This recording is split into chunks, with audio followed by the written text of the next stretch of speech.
કેમ છો? વક્રદંડ મહાકાય સૂર્યકોટિ સમપ્રભ નિર્વિઘ્ન કર્માવે કુર્મદેવ સર્વ કાર્યેષુ સર્વદા. મારું નામ આશુદયાતી છે. મારા વિષયનું નામ છે સરદાર વલ્લભભાઈ પટેલ.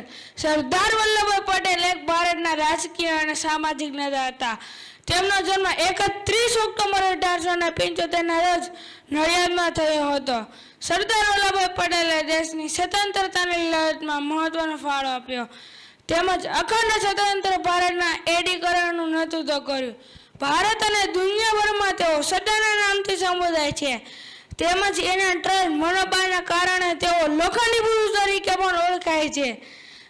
તેમનો ઉછેર ગુજરાતના કર્મસૂદ ગામમાં થયો અને તેમની શિક્ષા મુખ્યત્વે સ્વ-અભ્યાસથી થઈ હતી. સરદાર વલ્લભભાઈ પટેલના પિતાનું નામ ઝવેરભાઈ અને તેમની માતાનું નામ લાડબા હતું. સરદાર વલ્લભભાઈ પટેલની ઊંચી પ્રતિમા સ્ટેચ્યુ ઓફ યુનિટીમાં છે. ગાંધીજીના વિચારોથી પ્રભાવિત થઈને સરદાર વલ્લભભાઈ પટેલ આઝાદીની લડતમાં જોડાયા. તેમણે ખેડૂતોનું મસૂલ માફ કરાવવા પાટલીમાં સત્યાગ્રહ કર્યા હતા. સરદાર વલ્લભભાઈ પટેલ માનતા હતા કે કોઈ પણ દેશની સૌથી મોટી તાકાત સ્વદેશીની એકતા છે. તેઓ શિસ્ત, પ્રામાણિકતા, સાહસ અને રાષ્ટ્રપ્રેમના જીવિત ઉદાહરણ હતા.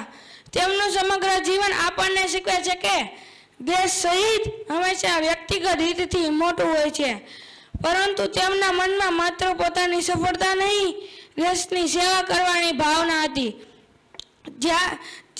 પ્રિય મિત્રો, સરદાર વલ્લભભાઈ પટેલના જીવનમાંથી આપણે શીખીએ છીએ કે વ્યક્તિની સાચી ઓળખ તેમના પદથી નહીં પરંતુ તેમના કાર્યથી થાય છે. જ્યારે મહાત્મા ગાંધીજીએ દેશને આઝાદ કરવાનું આહ્વાન શરૂ કર્યું ત્યારે સરદાર વલ્લભભાઈ પટેલે પોતાનો આરામદાયક જીવનનો ત્યાગ કરીને દેશ સેવાનો માર્ગ પસંદ કર્યો. અસ્તુ.